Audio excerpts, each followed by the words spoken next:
ವೀಕ್ಷಕರಿಗೆ ನಮಸ್ಕಾರ. ಯಕ್ಷಗಾನ ಲೋಕದಲ್ಲಿ ದೇರಾಜ ಸೀತಾರಾಮಯ್ಯ ಇವರದ್ದು ದೊಡ್ಡ ಹೆಸರು. ಇವರನ್ನು ರಸ ಋಷಿ ಅಂತೇಳಿ ಅವರಿಗೆ ಒಂದು ಬಿರುದಿತ್ತು. ಅಂದರೆ ಅವರ ಮಾತಿನಲ್ಲಿ, ಅವರ ಅರ್ಥಗಾರಿಕೆಯಲ್ಲಿ ರಸವೇ ಕಸ ಇಲ್ಲ ಎಂಬ ಅರ್ಥದಲ್ಲಿ ಅವರಿಗೆ ರಸ ಋಷಿ. ಅತ್ಯುತ್ತಮ ಪ್ರತ್ಯುತ್ಪನ್ನ ಮತಿ ಉಳ್ಳವರು. ನಾನು ಕಳೆದ ಸಂಚಿಕೆಯಲ್ಲಿ ಹೇಳಿದಂತೆ ಅವರ ಬಗ್ಗೆ ಹೇಳಿದ್ದೇನೆ, ಉತ್ತರನ ಪಾತ್ರದ ಬಗ್ಗೆ. ಉತ್ತರನ ಪಾತ್ರಕ್ಕೆ ಒಂದು ಮೂಲ ಚಿತ್ರಣ ಕೊಟ್ಟು ಅವರು ಹೆಸರು ಗಳಿಸಿದವರು ಅಂತ ಹೇಳಿದ್ದೇನೆ. ಅಂತಹ ದೇರಾಜಿಯವರು ಯಾವುದೇ ಪಾತ್ರವನ್ನು ಮಾಡಲು ಸಿದ್ಧಹಸ್ತರು. ಒಮ್ಮೆ ಅವರು ದೇರಾಜಿಯವರು ಸಿದ್ದಾಪುರದಲ್ಲಿ ಒಂದು ಕೃಷ್ಣ ಸಂಧಾನ ಎಂಬಂಥ ಪ್ರಸಂಗ, ಕಡತೋಕ ಮಂಜುನಾಥ ಭಾಗವತರು ಭಾಗವತಿಗಲ್ಲಿದ್ದರು. ಇವರದ್ದು ದೇರಾಜಿಯವರದ್ದು ಶ್ರೀಕೃಷ್ಣನ ಪಾತ್ರದಲ್ಲಿದ್ದರು. ಅಲ್ಲಿ ಶ್ರೀಕೃಷ್ಣನು ಹಸ್ತಿನಾವತಿಗೆ ಹೋಗುವ ಮೊದಲು ವಿದುರನಲ್ಲಿ ಆತಿಥ್ಯವನ್ನು ಪಡೆದು ಅಲ್ಲಿ ಊಟ ಮಾಡಿಕೊಂಡು ಹೋಗುವಂಥ ಒಂದು ಸನ್ನಿವೇಶ. ಆವಾಗ ಅಲ್ಲಿ ವಿದುರ ತನ್ನ ಭಕ್ತಿಯ ಪರಾಕಾಷ್ಠೆಯನ್ನು ತೋರಿಸುವಂಥ ಅದೊಂದು ಘಟನೆ ಅದು. ಹಾಗೆ ವಿದುರನ ಪಾತ್ರದಲ್ಲಿದ್ದಂಥ ಕಲಾವಿದರೊಬ್ಬರು ಅಲ್ಲಿ ಕೃಷ್ಣನನ್ನು ಸ್ತುತಿಸುತ್ತಾ ಕೃಷ್ಣಾಯ ವಾಸುದೇವಾಯ ದೇವಕಿ ನಂದನಾಯ ನಂದಗೋಪ ಕುಮಾರಾಯ ಗೋವಿಂದಾಯ ತೇ ನಮಃ ಅಂತ ಹೇಳಿಬಿಟ್ರು. ಹೇಳಿ ಆ ಶ್ಲೋಕವನ್ನು ಹೇಳಿ, ಅಯ್ಯ ಶ್ರೀಕೃಷ್ಣ, ನಿನ್ನನ್ನು ನಂದನ ಮಗನಂತೂ ಹೇಳ್ತಾರೆ, ದೇವಕಿಯ ಮಗನು ಅಂತ ಹೇಳ್ತಾರೆ. ಇದು ಹೇಗೆ ಅಂತ ನನಗೆ ಅರ್ಥ ಆಗೋದಿಲ್ಲ, ಇದು ಹೇಗೆ ಅದು ನನಗೆ ಅರ್ಥವಾಗೋದಿಲ್ಲ ಅಂತ ಹೇಳಿದರು. ಕೂಡಲೇ ದೇರಾಜ ಸೀತಾರಾಮಯ್ಯನವರು, ನಿನಗೆ ಅರ್ಥ ಆಗೋದು ಹೇಗೆ, ಅಲ್ಲಿ ನಡುವಿನಲ್ಲಿ ಮಧ್ಯದಲ್ಲಿ ಚಾ ಬರಬೇಕೋ ಬೇಡವೋ ಅಂತ ಹೇಳಿಬಿಟ್ರು. ಅದರಲ್ಲಿ ಎರಡು ಅರ್ಥ ಉಂಟು. ಒಂದು, ಅಲ್ಲಿ ನಂದನಾಯ ಆದ ಮೇಲೆ ದೇವಕಿ ನಂದನಾಯ ಆದ ಮೇಲೆ ಚಾ ಅಂತ ಬರಬೇಕು. ದೇವಕಿ ಹೇಗೆಂತ ಹೇಳಿರೋದು, ನಂದಗೋಪ ಕೃಷ್ಣಾಯ ವಾಸುದೇವಾಯ ದೇವಕಿ ನಂದನಾಯ ಚ ಆದ ಮೇಲೆ ನಂದಗೋಪ ಕುಮಾರಾಯ ಗೋವಿಂದಾಯ ತೇ ನಮಃ. ಇವರು ಚಾ ಶಬ್ದವನ್ನು ಬಿಟ್ಟಿದ್ದಾರೆ. ಹಾಗೆ ಚಾ ನಡುವಿನಲ್ಲಿ ಚಾ ಬರದೆ ಹೇಗೆ ಅರ್ಥ ಆಗೋದು? ನಿಜವಾಗಿ ಏನಂತ ಹೇಳಿದರೆ, ಯಾವಾಗಲೂ ತಾಳಮದ್ದಳೆಯಲ್ಲಿ ನಡುವಿನಲ್ಲಿ ಚಾ ತಂದು ಕೊಡುವಂಥ ಸಂಘಟಕರು ಕಲಾವಿದ ಚಾ ತಂದು ಕೊಡುವಂಥ ಒಂದು ವ್ಯವಸ್ಥೆ ಇದೆ. ಅಲ್ಲಿ ಚಾವು ಬಂದಿರಲಿಲ್ಲ ಆ ಕಾಲಕ್ಕೆ. ಅದನ್ನು ಸಹ ಅವರು ಸಮನ್ವಯಗೊಳಿಸಿ ಚಾ ಶಬ್ದ ಸೇರಬೇಕು, ಆಗ ಕುಡಿಲಿಕ್ಕೆ ಚಾ ಬರಬೇಕು ಅಂತ ಹೇಳಿದರು. ಕೂಡಲೇ ಸಂಘಟನೆಗೆ ಅರ್ಥವಾಗಿ 10 ನಿಮಿಷದಲ್ಲಿ ಚಾ ವೇದಿಕೆಗೆ ಬಂತಂತೆ. ಇವರೊಂದು ಕಡತೋಕ ಮಂಜುನಾಥ ಭಾಗವತರೇ ಅವರು ಇದನ್ನು ಬರೆದಿದ್ದಾರೆ. ಹಾಗೆ ದೇರಾಜಿಯವರದ್ದು ಒಂದು ಪ್ರಕರಣ ಉಂಟು. ಒಮ್ಮೆ ಸುಧನ್ವ ಮೋಕ್ಷ ಪ್ರಸಂಗ. ನಿಜವಾಗಿ ಆದರೆ ಸುಧನ್ವ ಮೋಕ್ಷ ಪ್ರಸಂಗದಲ್ಲಿ ಅದು ಸುಧನ್ವ ಮಾಡಬೇಕಾದವರು ಶೇಣಿಯವರು, ಡಾಕ್ಟರ್ ಶೇಣಿ ಗೋಪಾಲಕೃಷ್ಣ ಭಟ್ರು. ಅದು ಪೂರ್ವ ನಿಗದಿತವಾಗಿ ಅವರ ಹೆಸರು ಅದಕ್ಕೆ ಸುಧನ್ವನ ಪಾತ್ರಕ್ಕಿತ್ತು. ಆದರೆ ಅಂದು ಏನೋ ಅವರು ಅಸ್ವಸ್ಥರಾಗಿ ಅನಾರೋಗ್ಯದಿಂದಿದ್ದ ಕಾರಣ ಶೇಣಿಯವರು ಬಂದಿರಲಿಲ್ಲ. ಆವಾಗಲ್ಲಿ ಅರ್ಜುನನ ಪಾತ್ರ ಮಾಡಲಿಕ್ಕೆ ಇನ್ನೊಬ್ಬರು ಪ್ರಸಿದ್ಧ ಕಲಾವಿದರಿದ್ದರು. ಆ ಕಲಾವಿದರು ಎಂತ ಹೇಳಿಸಿದರು, ಶೇಣಿಯವರು ಬರಲಿಲ್ಲ, ಹಾಗಾದರೆ ಸುಧನ್ವನ ಪಾತ್ರ ನನಗೆ ಸಿಗ್ಬೋದು ಅಂತೇಳಿ ಅವರಿಗೊಂದು ಆಸೆ ಇತ್ತು. ಅಂದರೆ ಸುಧನ್ವ ಹೇಳಿದರೆ ಪ್ರಮುಖ ಪಾತ್ರ, ಇದು ನನಗೆ ಸಿಗ್ಬೋದು ಅಂತೇಳಿ. ಆದರೆ ಅಲ್ಲಿ ದೇರಾಜರಿಗೆ ಆ ಪಾತ್ರ ಹೋಯಿತು. ಅಲ್ಲಿ ಇವರಿಗೆ ಸ್ವಲ್ಪ ಗಲಿಬಿಲಿ, ಸ್ವಲ್ಪ ಈರ್ಷೆ ಮತ್ಸರ ಉಂಟಾಯಿತು. ನನಗೆ ಸಿಗಬೇಕಾದಂಥ ಪಾತ್ರ ಇವರಿಗೆ ಸಿಕ್ಕಿತ್ತಲ್ಲ, ಇವರಿಗೆ ಏನಾದರೂ ಮಾಡಿ ಇವತ್ತು ನಾನು ಅವಮಾನ ಮಾಡಬೇಕಂತೇಳಿ ಅವರು ಆಲೋಚಿಸಿದ್ರು. ಏನೋ ಅವರ ಮನಸ್ಸಿನಲ್ಲಿ ಏನುಂಟು ಅವರಿಗೆ ಅರ್ಥ ಆಗೋದಿಲ್ಲ.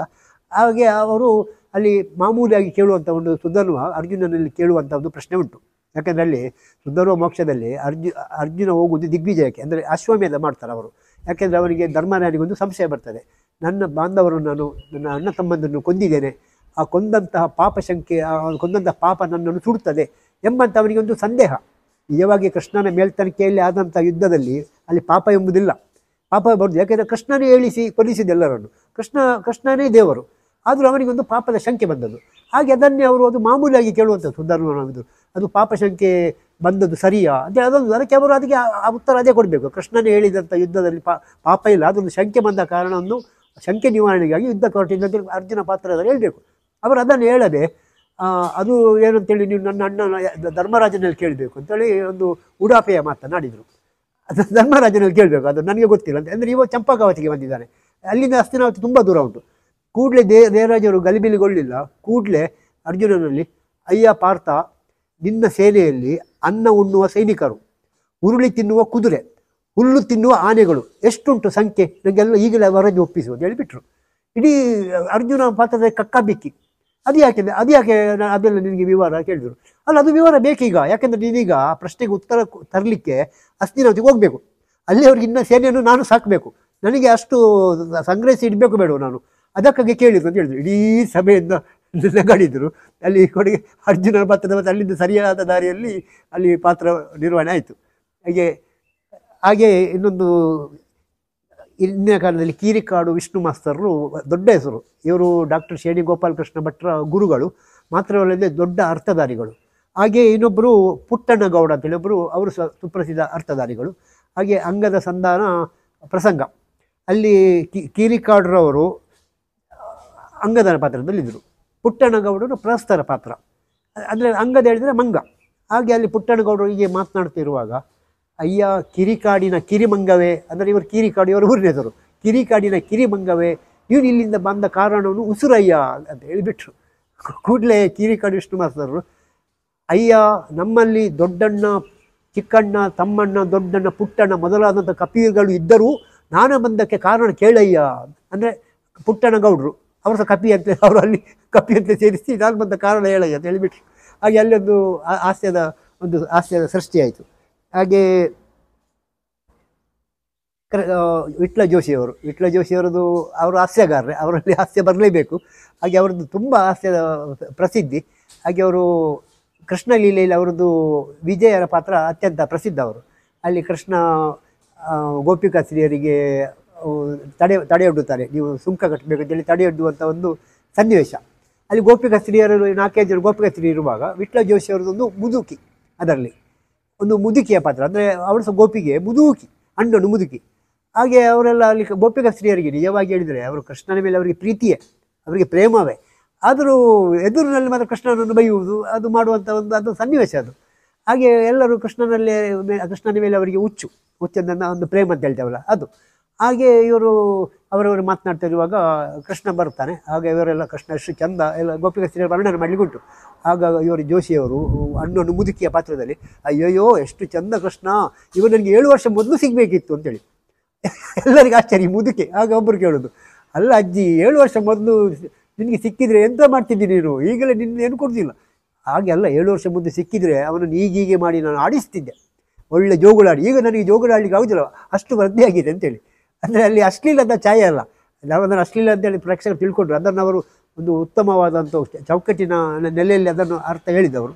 ಹಾಗೆ ವಿಟ್ಲ ಜೋಶಿಯವರದೊಮ್ಮೆ ಪುರಭವನದಲ್ಲಿ ಅವ್ರದ್ದೊಂದು ಜ್ಯೋತಿಷಿಯ ಪಾತ್ರ, ಜ್ಯೋತಿಷ ಹೇಳುವವರದ್ದು.